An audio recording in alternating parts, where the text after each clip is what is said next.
বীরভূমের রামপুরহাটের super speciality hospital 10 দিন ধরে ড্রেনের জল ঢুকে এক্স-রে বিভাগ বন্ধ হয়ে পড়ে থাকায় বিপাকে পড়েছিলেন রোগীরা। আর তারপরেই সেই সম্প্রচার আমরা তুলে ধরি আমাদের তারাপীঠ টিভি নিউজ চ্যানেলের মধ্যে দিয়ে। আমাদের তারাপীঠ টিভি নিউজ চ্যানেলের খবরের জেরে আজ থেকে চালু হলো রামপুরহাট সুপার স্পেশালিটি হসপিটালের এক্স-রে বিভাগ। Bureau report, Tarapith TV. আমার স্ত্রীকে ছবি তুলতে নিয়ে এসেছি বুকের। 10 দিন পরে, অনেক দিন বন্ধ ছিল আপনার, 10 দিন পরে আপনার এই এক্স-রে মেশিনটা খুলেছে, পরিষেবাটা ভালো দিচ্ছে আপনার। আর লোহা হ্যাঁ খুশি আছি। সমস্যায় পড়ছিলাম, হচ্ছিল না, লোক ঘুরে গেছিলো, হ্যারাসমেন্ট হচ্ছিল 4 দিন পর, 5 দিন পর, 10 দিন পর ঘুরে গেছিলো লোক। খুলে আছে 10 দিন পরে আপনার। আমার নাম টিঙ্কু শেখ, বাড়ি লোহাপুর। এক্স-রেটা আপনার প্রায় 10 দিন পরে খোলা হলো। জল ঢোকার ফলে মেশিন বন্ধ রাখা হয়েছে, রুমের মধ্যে জল ঢুকে গেছিলো। আজ থেকে খুলে দেওয়া হলো, সকাল থেকেই পরিষেবা দিচ্ছে। আমরা কাল রাত থেকেই পরিষেবা পাচ্ছে পেশেন্ট, ভর্তি পেশেন্টগুলো কালকে রাত থেকেই পরিষেবা পাচ্ছিল। আজ সকাল থেকে পুরোদমে চালু হয়ে গেছে। কত পেশেন্ট আছে সারাদিন আপনার 400-450 পেশেন্ট আমরা সার্ভিস দিই। পরিষেবা দিয়ে কত খুশি হচ্ছে? হ্যাঁ, আমরাও খুশি, পেশেন্ট পার্টিও খুশি। কি কারণে হচ্ছিল এটা মনে হচ্ছে?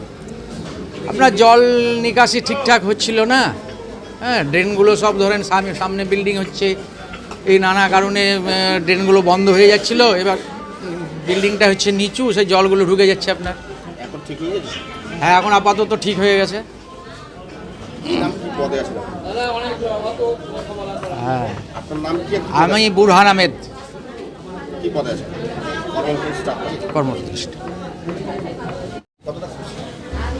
খুশি তো খুব বেশি খুশি হয়েছি, কারণ হচ্ছে যে পেশেন্টদের খুব অসুবিধা হচ্ছিল, আমরা পরিষেবা দিতে পারছিলাম না। আর আমাদেরকেও খুব খারাপ লাগছিল। আমাদের মানে রোজই ওই 400 থেকে 450 পেশেন্ট আমাদেরকে করতে হয়, আর করিও। এবার সেখানে আমরা যেখানে পেশেন্টদেরকে পরিষেবা দিতে পারছিলাম না, সেখানে তো আমাদেরকে খারাপ লাগছে। আর আজকে আমরা খুব খুশি যে আমরা পেশেন্টদেরকে পরিষেবা দিতে পারছি। কি নাম আপনার? রিমা খাতুন, কি পদে আছে? Female attender. দিন থেকে বন্ধ ছিল পরিষেবা, কাল থেকে আমাদের স্টার্ট হয়েছে। আজ থেকে ফুললি ডিউটি চলছে আমাদের, পেশেন্ট করছি, খুব ভালো লাগছে। কি কারণে বন্ধ হয়েছিল? ওই কী বলবো, ওই নিকাশি নালার ব্যবস্থাটা খারাপ ছিল, জল পাস হচ্ছিল না, আপনার ড্রেন দিয়ে বন্ধ ছিল। এখন আপনার ড্রেনটা পরিষ্কার হয়েছে, জলটাও অনেকটাই নেমে গেছে, তাই আমরা কাজটা শুরু করে দিয়েছি। এখন কাজ চলছে ভালোই। আমরা এখানে আপনার 400-450 পেশেন্টকে সার্ভিস দিই প্রতিদিন, ইনডোর আউটডোর এমার্জেন্সি সব মিলে। এখন আমাদের সার্ভিস চালু হয়ে গেছে। কি নাম? আমার নাম আকরাম আলী। কি পদে আছে?